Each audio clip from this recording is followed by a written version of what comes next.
Comme vous le savez, le comité préparatoire du dialogue convoqué à la suite de la résolution 77 du Conseil de sécurité des Nations Unies a vécu. 3 séances durant, les partis en présence ont statué sur un projet de feuille de route proposé par les facilitateurs, Son Excellence M. Edem Kodjo. Ces travaux se sont déroulés sous l'œil vigilant de la communauté internationale et de la société civile, laquelle communauté internationale a décidé d'accompagner le peuple congolais dans le processus de règlement des différends artificiellement créés par la majorité au pouvoir, se rapportant à l'organisation de l'élection présidentielle en République démocratique du Congo. L'opposition politique a pris part à ces débats de haute portée politique.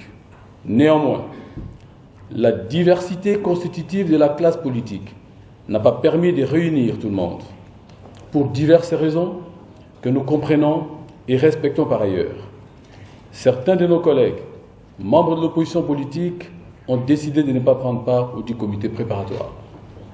En ce qui nous concerne, soucieux de sauver la démocratie dans notre pays, d'éviter d'aggraver les tensions et de monter les enchères de nature à prolonger l'attente, l'opposition politique, par devant vous, avait décidé de se présenter à l'hôtel Béatrice pour prendre part aux travaux du comité préparatoire du dialogue. Le dialogue dont il est question trouve appui sur la résolution 2277 du Conseil de sécurité des Nations Unies du 30 mars 2016, laquelle a pour objectif l'organisation des élections présidentielles et législatives pacifiques, crédibles, conformes à la Constitution. La résolution 77 a ceci de particulier. Elle exige du gouvernement de la République démocratique du Congo et à ses partenaires nationaux, en particulier la Commission électorale nationale indépendante, de veiller à la transparence et à la crédibilité du processus électoral, étant donné qu'il leur incombe au premier chef de créer des conditions propices à la tenue des prochaines élections et notamment de faire une priorité des conditions nécessaires à la tenue des élections présidentielles et législatives prévues en novembre 2016, conformément à la Constitution. Cette résolution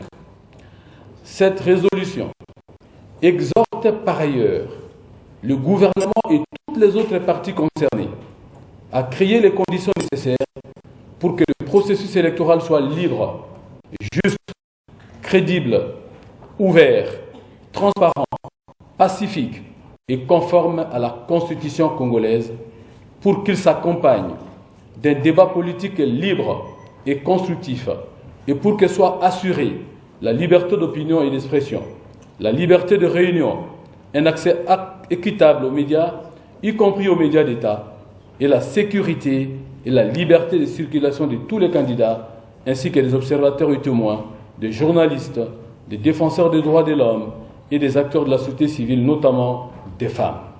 Enfin, la résolution 2277 invite la Commission électorale nationale indépendante à publier un calendrier complet, révisé, couvrant la totalité du cycle électoral, demande au gouvernement de la République démocratique du Congo d'élaborer rapidement un budget et un code de conduite pour les élections et d'actualiser les listes électorales en toute régularité afin que les élections puissent se tenir dans les temps, en particulier la présidentielle et les législatives de novembre 2016 prévues par la Constitution dans le respect de la Charte africaine de la démocratie, des élections et de la gouvernance, et demande à toutes les parties prenantes d'engager un dialogue politique ouvert et sans exclusive sur la tenue de l'élection présidentielle conformément à la Constitution.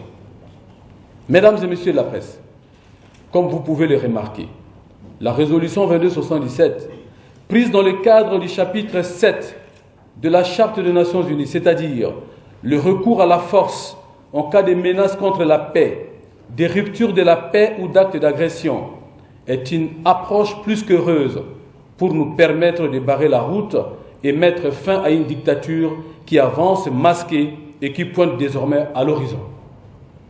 La feuille de route du comité préparatoire en dit long. Elle fixe les principes conducteurs du dialogue auxquels toutes les parties signataires ont souscrit. Le respect de la Constitution et la résolution 2277 du Conseil de sécurité des Nations Unies du 30 mars 2016. L'alternance démocratique comme enjeu politique. Les climats de confiance qui impliquent entre autres la libération de tous les prisonniers politiques et d'opinion et la restitution à leurs propriétaires des biens injustement saisis ou confisqués. Ce préalable posé par toute l'opposition dans sa globalité a été présenté officiellement par la délégation de l'opposition présente au comité préparatoire du dialogue. Et nous attendons une suite concrète. L'agenda arrêté par les partis en présence au comité préparatoire met en avant-plan la question prioritaire de l'organisation d'élections conformément aux principes énoncés par la Constitution. Mais l'un et l'autre camp, la résolution 2277 et la Constitution forment notre approche des résolutions de la crise politique. 2.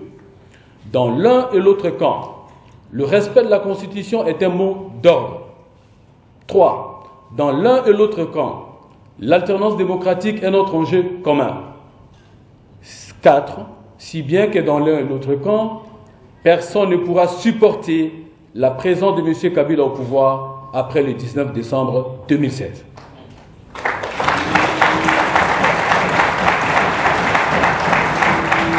Pour toutes ces raisons, que nous appelons nos frères et sœurs de l'UDPS et du G7 à rejoindre la délégation de l'opposition au dialogue afin de barrer la route pacifiquement à M. Kabila et sauver la démocratie en République démocratique du Congo.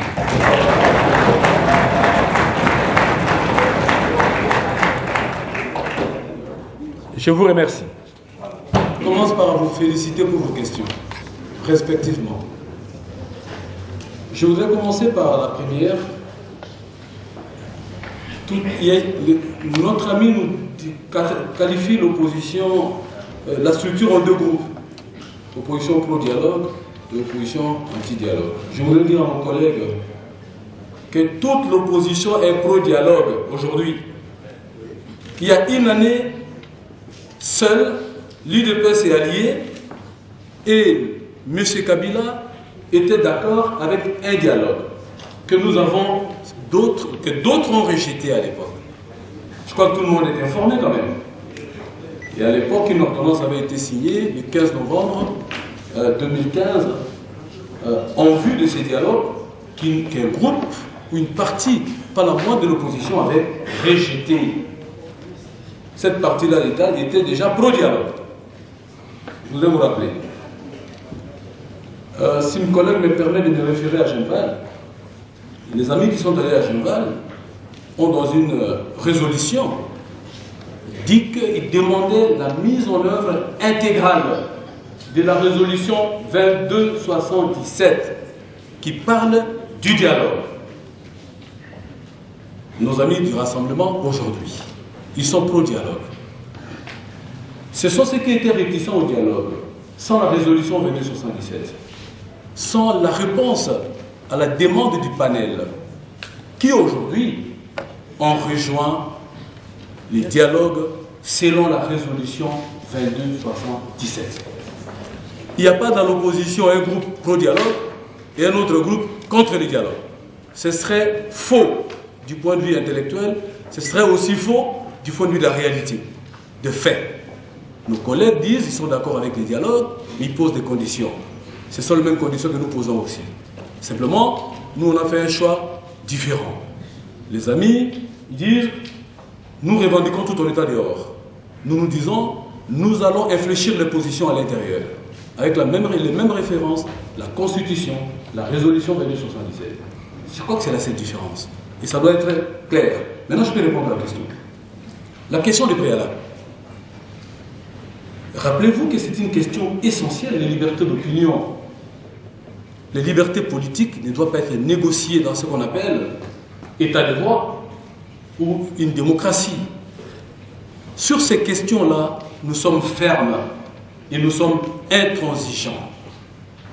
Nous allons exiger, avant d'entrer au comité préparatoire, que ces mesures soient renforcées. nous avons considéré que les libérations qui ont été faites avant c'était des mesures insuffisantes, et nous l'avons dit. Au niveau du comité préparatoire, si vous ne le savez pas, les débats étaient houleux sur ces questions-là, les mesures de confiance. Et j'ai des spécialistes à ma gauche qui a défendu cette question des mesures de confiance. Et donc,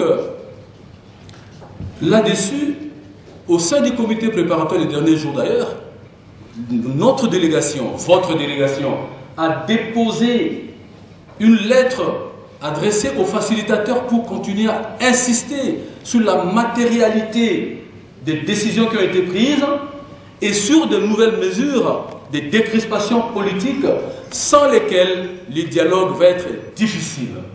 Je pense que vous l'avez suivi aussi. Aujourd'hui, nous disons sur cette question que nous continuons à insister sur les préalables. Nous serons fermes sur ces questions-là. Mais nous considérons que, entre maintenant et demain, des mesures doivent encore être prises. Nous considérons que tant que ces préalables ne sont pas réalisés, nous continuerons à nous battre quant à ce. Mais quel est l'enjeu principal? L'enjeu principal, c'est le départ de Kabila selon la Constitution. C'est l'enjeu principal. La nécessité de pouvoir y parvenir pour nous, parce que si un dialogue constructif doit être mené, il faut que les mesures de décristation soient prises pour remettre tout le monde en confiance. Donc voilà pourquoi nous continuons à être fermes sur les mesures et nous insistons sur le fait que ceci doit être fait, ce n'est pas encore trop tard et nous n'allons pas lésiner sur le moyen et pour faire entendre notre voix et pour prendre des dispositions conséquentes si ces mesures sont jugées par nous faibles. Je pense que notre délégation est dans une approche dynamique.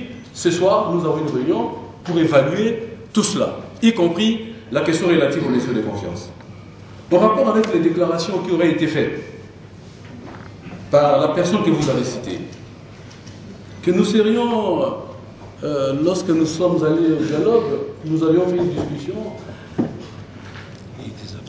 et des apartés pour des questions de partage de pouvoir. Je voudrais dire ce que nous avons fait et non dire ce que les autres disent. En tant que chef de délégation de l'opposition, je dois vous dire ce que nous avons fait. C'est quoi ce que nous avons fait? Ce que nous avons fait, c'est que nous sommes mis d'accord sur les principes conducteurs du dialogue. Là-dessus, référence à la Constitution, référence à la résolution 2277. Nous avons réaffirmé les principes de l'alternance démocratique et même cette exigence-là. Nous avons aussi circonscrit les objectifs du dialogue sur les questions principales liées aux élections. Nous avons même innové parce que nous avons exigé que soit inscrit à l'ordre du jour l'évaluation du processus électoral. Nous avons aussi demandé que soit examinée la question de la sécurité dans le pays, en particulier à l'est du pays, parce qu'il n'y a pas élection s'il n'y a pas sécurité. Donc nous avons aussi exigé cela de la part des autres et ça a été conclu. Mais enfin, il y avait une question floue prévue à l'ordre du jour. Un point qui était appelé les questions connexes. Je prends exactement ce qui a été dit pour les besoins de la presse. Là-dessus, nous nous sommes dit, mais un dialogue doit comporter un ordre du jour très précis. Ah, c'était autre point connexe. Et là-dessus, les Romains se sont empoignés. C'était le point 11 dans le projet initial. Autre point connexe. Comment peut-on aller à un dialogue politique avec un ordre du jour au contour totalement flou et à l'expression incompréhensible? Nous avons considéré que ça risquait d'être un fourre-tout, l'occasion pour mettre tout là-dedans et piéger l'opposition. Mes collègues ici présents, et j'en profite pour les féliciter, ont évacué la question avec des arguments massus. Il était là permanent du début de la réunion jusqu'à la fin de la réunion. Alors, je ne sais pas à quel moment l'ordre du jour consistant à se partager le pouvoir avait été inscrit. Je ne sais pas, moi je suis en train de rêver tout simplement. Je ne comprends pas ce qui arrive. Hein? Je crois qu'il faut, nous devons nous recentrer sur ce qui a été dit, ce qui a été discuté et ce qui a été voté. Mais revenons à la première question. Si nous nous sentons à l'aise vis-à-vis de nos amis, un homme politique ne peut se sentir à l'aise que vis-à-vis de sa population. pas vis-à-vis de son collègue politique. Parce qu'on est tous redevables vis-à-vis de notre population. Vous comprenez? Donc on n'a pas de compte à rendre à qui que ce soit en tant qu'homme politique, si ce n'est qu'à son peuple.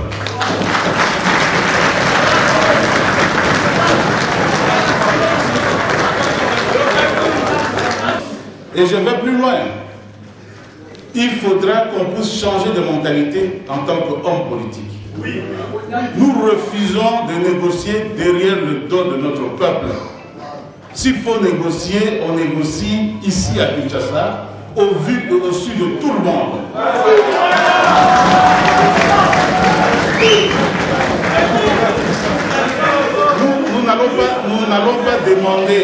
Nous n'allons pas demander à la majorité que nous puissions nous retrouver en Italie ou à Vénus pour pouvoir négocier derrière le dos du peuple. Ça, on ne le fera jamais. Et je vais vous apprendre, la presse, vous avez aussi une responsabilité. Pendant que nous sommes à l'hôtel Béatrice, mais il y a un groupe qui a délégué 5 personnes. 5 personnes de ce groupe-là et 5 personnes de la majorité pour négocier. Avez-vous parlé de cela? Mais est-ce que c'est normal? Nous pensons qu'au jour d'aujourd'hui, le peuple congolais doit se réveiller et commencer à nous contrôler, nous les hommes politiques, parce que ce n'est pas normal. Ici, c'est une séance de restitution. Disons les choses telles qu'elles se sont passées à l'hôtel Béatrice.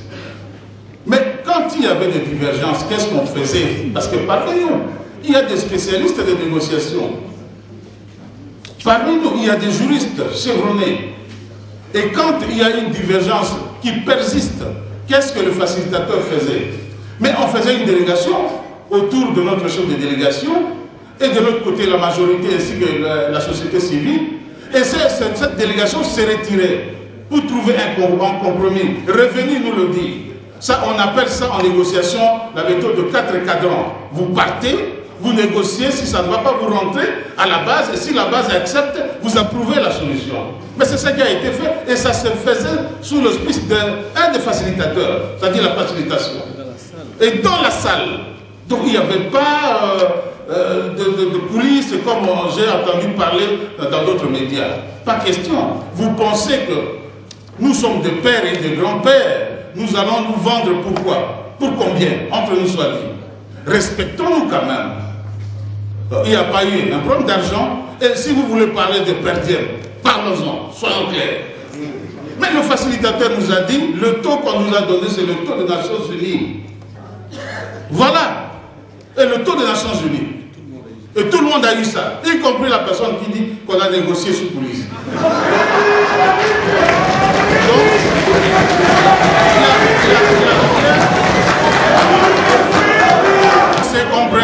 Qu'on se comprenne. Ce taux était applicable pour tous les participants payés par la facilitation. Payés par la facilitation. Tous les participants. La majorité, l'opposition et la société civile. Donc ça doit être clair qu'on ne vous trompe pas, qu'on est parti là-bas pour avoir de l'argent. Je pense qu'il y a des gens qui ont la morale ici et qui ne peuvent pas accepter qu'on puisse les vilipender gratuitement à cause de quoi que ce soit. Nous nous battons pour que notre pays ne connaisse pas la guerre. Nous nous battons pour que nous puissions aller de l'avant. Mais nous ne partons pas là-bas pour qu'on nous dise Alléluia, Amen. Non.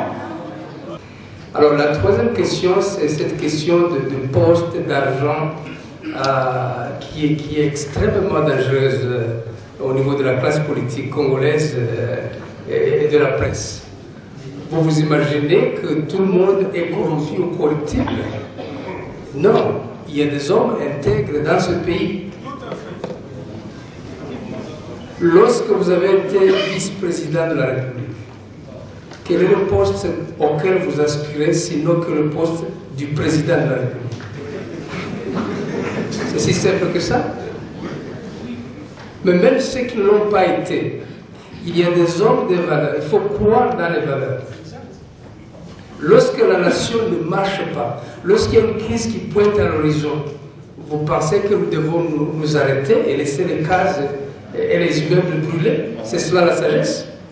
Et lorsque vous empruntez la voie de dialogue, que du reste recommande la Bible, Vous êtes vraiment faible, vous êtes corrompu pour autant. Sinon, tous les foyers qui connaissent des problèmes devraient finir par le divorce. Mais la réconciliation, c'est l'un des aspects forts, des hommes forts justement. Le dialogue, c'est une valeur de grandeur, ce n'est pas une valeur de faiblesse. Donc cessez de croire à des balivères, à des insultes, que tout le monde qui accepte le dialogue, c'est parce qu'il a reçu une promesse de poste ou qu'il a reçu de l'argent. Il y a des gens qui travaillent jour et nuit dans l'opposition, qui vivent du produit de leur travail, qui n'ont rien à envier aux membres du gouvernement, le saviez-vous? Mais c'est une question de valeur et de grandeur et de vision du pays. C'est de ça qu'il s'agit. Donc cessez de croire à des situations qui rendent le pays, comment dirais-je, faible dans le monde. On dirait qu'au Congo, tout politicien est corrompu. Mais c'est une insulte. Comment vous allez l'enlever quand vous serez au Singapour ou au Mexique ou ailleurs? Si c'est une option qui est élevée dans le chef de tout un chacun, si vous prenez par exemple l'option d'être bête, d'être idiot, vous resterez toujours idiot, quoi que fasse la société. Mais je n'injurie personne, mais si vous tenez à ce que vous soyez intelligent, vous mettrez tous les efforts qu'il faut pour être intelligent. C'est pas simple.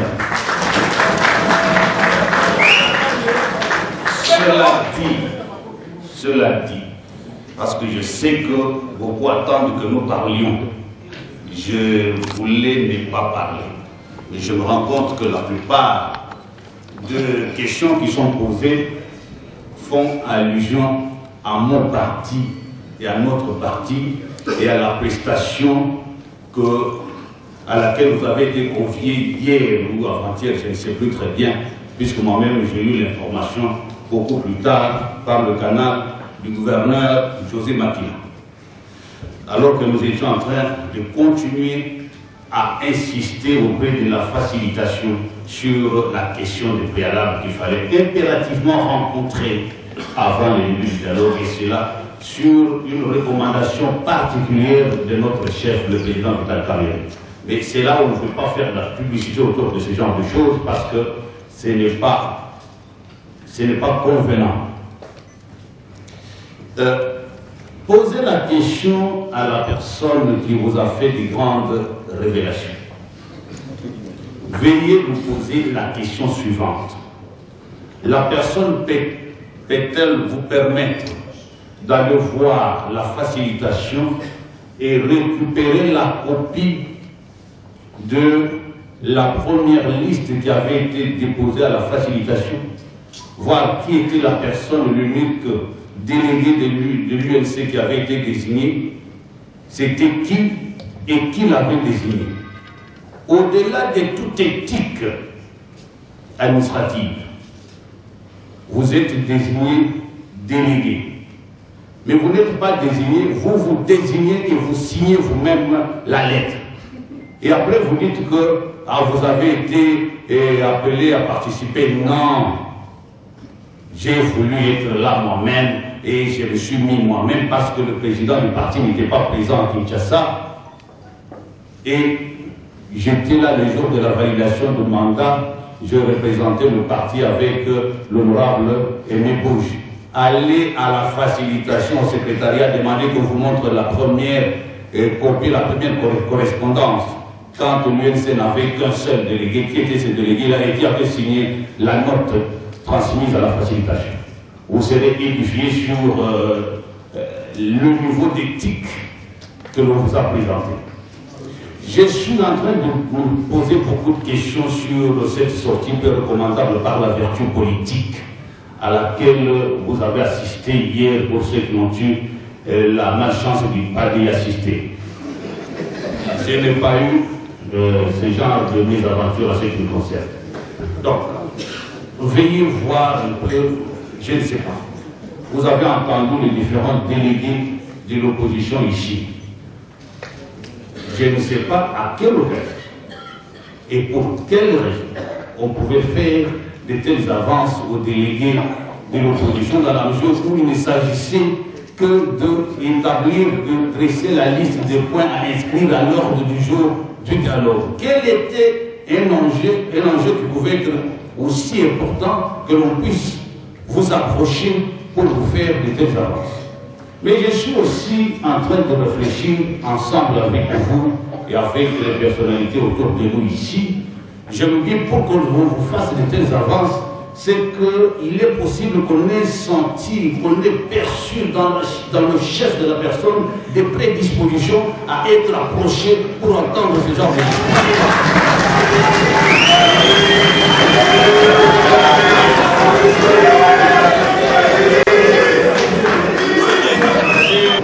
Sincèrement, il ne s'agit pas de la blague. Je ne vois pas à quelle occasion quelqu'un pouvait, ne serait-ce qu'en perdant un peu de lucidité, pouvait m'approcher pour me faire de telles propositions. Je ne vois pas. Mais j'ai appris que hier il y a eu des révélations, on a fait des propositions aux gens, mais enfin. Comment ces gens-là, je ne sais pas, une mission de pouvoir, je ne sais pas comment ils réfléchissent, mais je suppose qu'ils réfléchissent aussi bien que nous tous. Comment pouvaient-ils aller approcher, parce que je me suis renseigné, je posais la question à tout le monde, mais est-ce qu'on vous a fait à vous aussi des telles propositions, bien ça a été sûrement dans le chef de mon ex-chef. Non, nous on n'a pas connu ça, nous on n'a pas connu tout le monde. Mais aussi, il y a une difficulté, c'est la seule personne qui s'est montrée réticente au début des travaux du comité préparatoire, qui avait été finalement approchée parce que la personne s'est montrée très proche de ceux qui ne voulaient plus venir au dialogue. Et alors, à ce moment-là, c'était la belle-fille que l'on devait charmer.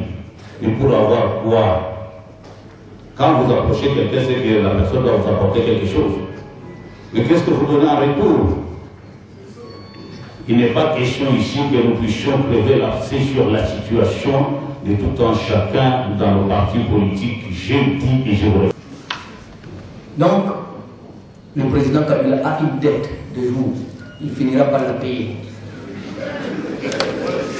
Il va finir par la payer. Et puis les deux, dans ce pays, il y a un mythe que nous devons enlever, que nulle part au monde il y aura des Maradona éternels. Même Maradona a été remplacé.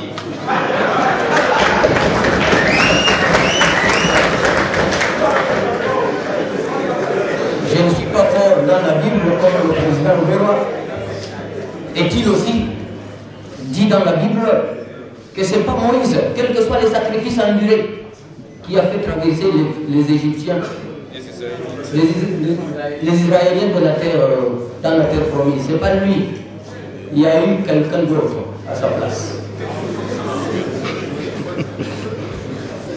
Et terminer par dire que pour que ce pays sorte du bourbier, le culte des individus, nous devons nous en débarrasser. Embrassons les idées. Embrassons les idées. Le journaliste dit, ce dialogue risque de coûter 780 000 $. Combien a coûté Venise? Combien a coûté Ibiza? Combien a coûté Venise? Combien a coûté Ibiza? Certainement que du trésor public également.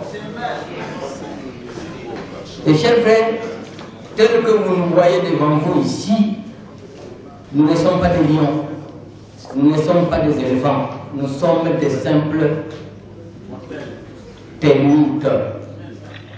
Dans la nature, le plus petit insecte, c'est la termite, et il n'y a qu'elle qui peut faire tomber les baobabs. Faites-nous confiance. Je vous remercie. Il y a notre ami d'Afrique 24 qui m'a posé la question. Il paraîtrait que j'aurais dit que par mes propos, il aurait compris que je mettais en doute de valeurs intellectuelles au sein de l'UNC. Je ne sais pas si c'est ce que j'ai dit, si c'est comme ça que vous m'avez compris. Je n'ai pas dit non plus, je n'ai pas affirmé ici que vous êtes ou plutôt vous avez eu à converser avec quelqu'un qui n'avait aucune valeur intellectuelle, je ne le dis pas. Il dit que chacun de nous fait des choix. Si vous voulez être intelligent, vous faites un effort pour l'être. Si vous voulez être moins intelligent, vous fournissez aussi il y en a qui fournissent et d'autres qui ne fournissent aucun effort pour l'être. Et ils se complaisent dans l'avantage d'être bêtes. Donc, c'est ce que j'ai dit. Maintenant, cela ne se rapporte pas nécessairement au contexte auquel vous pensez. C'est à vous de réfléchir. Veuillez voir, est-ce que nous voulons aller de l'avant ou si, d'après votre entendement, nous sommes en train de reculer. Soyez rassurés que nous sommes déterminés à arracher l'alternance politique en RDC pour nous-mêmes et pour la postérité. Merci.